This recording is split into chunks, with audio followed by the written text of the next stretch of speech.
Koneksi antar materi modul 1.1 mengenai filosofi pendidikan Ki Hajar Dewantoro, modul 1.2 mengenai nilai dan peran guru penggerak, modul 1.3 mengenai visi guru penggerak. Disusun oleh Muhammad Irfan Faris dengan fasilitator dan pengajar praktek Bapak Juari SPD MA dan Ibu Safrina SPD MPD. Pada kesempatan kali ini saya akan menjelaskan koneksi antar materi yang berkaitan dengan peran pendidik dalam mewujudkan filosofi pendidikan menurut Ki Hajar Dewantoro dan profil belajar Pancasila pada murid dengan paradigma inquiry apresiatif. Koneksinya seperti pada gambar di samping. Jadi peran pendidik nanti menggunakan inquiry apresiatif untuk mewujudkan filosofi pendidikan menurut Ki Hajar Dewantoro dan mewujudkan profil belajar Pancasila.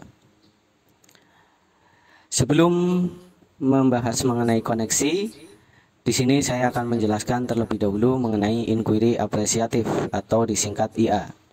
IA merupakan sebuah paradigma sekaligus model manajemen perubahan yang memegang prinsip psikologi positif dan pendidikan positif, serta pendekatan berbasis kekuatan. Jadi, ketika kita akan mewujudkan pemikiran Ki Hajar Dewantoro dan profil belajar Pancasila, itu kita harus menggunakan psikologi positif, kemudian pendidikan positif, dan pendekatan berbasis kekuatan. Kenapa? Karena dengan pendekatan berbasis kekuatan, kita akan menemukan hal-hal baru karena kita memiliki kekuatan dari masing-masing individu yang sangat banyak. Berbeda dengan ketika kita melihat kelemahan. Ketika kita melihat kelemahan, maka ketika kelemahan itu sudah tertutupi, biasanya tidak ada pengembangan lebih lanjut lagi. Itu adalah pendekatan inquiry apresiatif.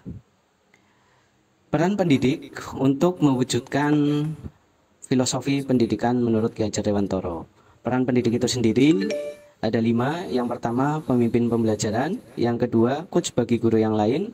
Yang ketiga, mewujudkan kepemimpinan murid. Yang keempat, menjalin kolaborasi antar guru. Dan yang kelima, menggerakkan komunitas belajar.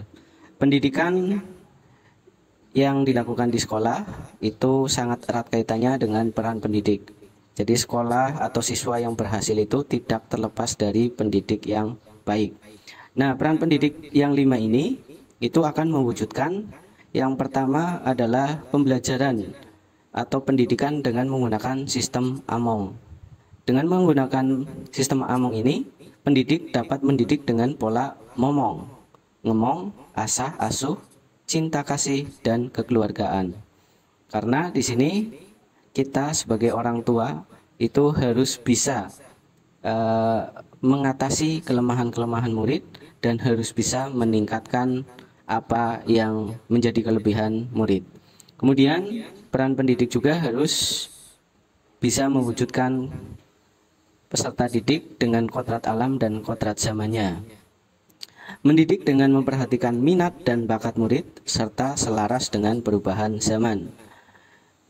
Jadi di sini kodrat alam yang dimiliki oleh siswa yang bernilai positif dan kodrat zaman yang positif harus bisa ditingkatkan.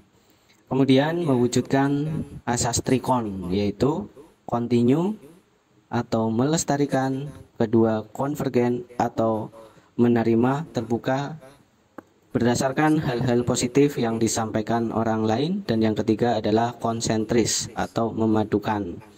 Jadi peran pendidik harus dapat melestarikan hal-hal positif yang ada di individu, yang ada di lingkungan sekolah maupun yang ada di lingkungan masyarakat. Kemudian konvergen, mampu menerima atau terbuka terhadap hal-hal positif, kritik-kritik positif, supaya bisa meningkatkan diri dan dapat membantu siswa dengan pembelajaran yang lebih baik lagi. Kemudian memadukan semua aspek positif yang ada di lingkungan, yang ada di individu untuk mendukung pembelajaran yang berpihak pada murid. Kemudian peran pendidik selanjutnya itu dapat mewujudkan tri pusat pendidikan, satu paduan antara 3 lingkungan, yaitu alam keluarga, alam perguruan, dan alam pergerakan pemuda atau lingkungan masyarakat.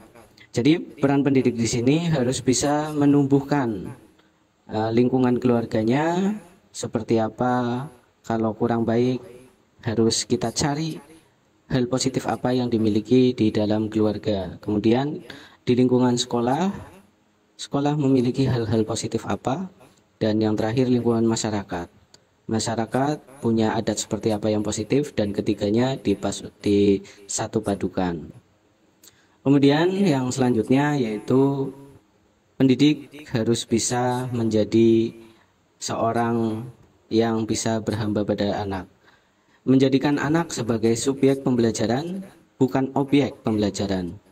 Pembelajaran sepenuhnya berfokus pada apa yang dibutuhkan siswa. Jadi peran pendidik itu di sini adalah harus melihat pembelajaran yang berpihak pada murid seperti apa, dan kita harus menyingkirkan ego-ego kita sebagai pendidik dan harus memfasilitasi walaupun itu sangat berat supaya siswa dapat bertumbuh dengan baik. Selanjutnya budi pekerti. Budi pekerti, watak atau karakter merupakan hasil dari bersatunya gerak, peran, perasaan, dan kehendak atau kemauan sehingga menimbulkan tenaga. Jadi kita sebagai pendidik harus dapat meningkatkan budi pekerti yang dimiliki oleh siswa. Kemudian kita sebagai pendidik juga harus bisa memfasilitasi siswa, salah satunya dengan bermain. Karena bermain merupakan kodrat yang dimiliki oleh anak. Mendidik dengan metode kesenian, permainan outbound yang menyenangkan sesuai dengan kodrat anak. Jadi kita harus bisa melihat kodrat anak yang positif apa, kemudian kita kembangkan supaya pembelajaran menjadi menyenangkan. Kemudian yang terakhir, kita sebagai pendidik harus bisa mewujudkan trilogi kepemimpinan, yaitu ing Arsosung Tulodo memberikan contoh, ing Madyo Mangunkarso memberikan motivasi, dan tuturi handayani mendorong siswa untuk lebih sukses lagi. Kemudian selanjutnya yaitu pendidik harus bisa mewujudkan profil belajar Pancasila. Pendidik harus bisa meningkatkan keimanan dan ketakwaan kepada Tuhan Yang Maha Esa. Kemudian siswa juga harus berakhlak mulia. Kemudian pendidik juga dapat mewujudkan kreativitas siswa, gotong royong, berkebinekaan global, bernalar kritis, dan pada akhirnya mereka dapat mandiri. Dari apa yang telah disampaikan, maka visi dari guru penggerak adalah terwujudnya peserta didik yang bertakwa, beriman, berakhlak mulia, kompeten, disiplin, jujur, dan loyal. Demikian apa yang bisa saya presentasikan. Billahi taufiq wal hidayah. Assalamualaikum warahmatullahi wabarakatuh.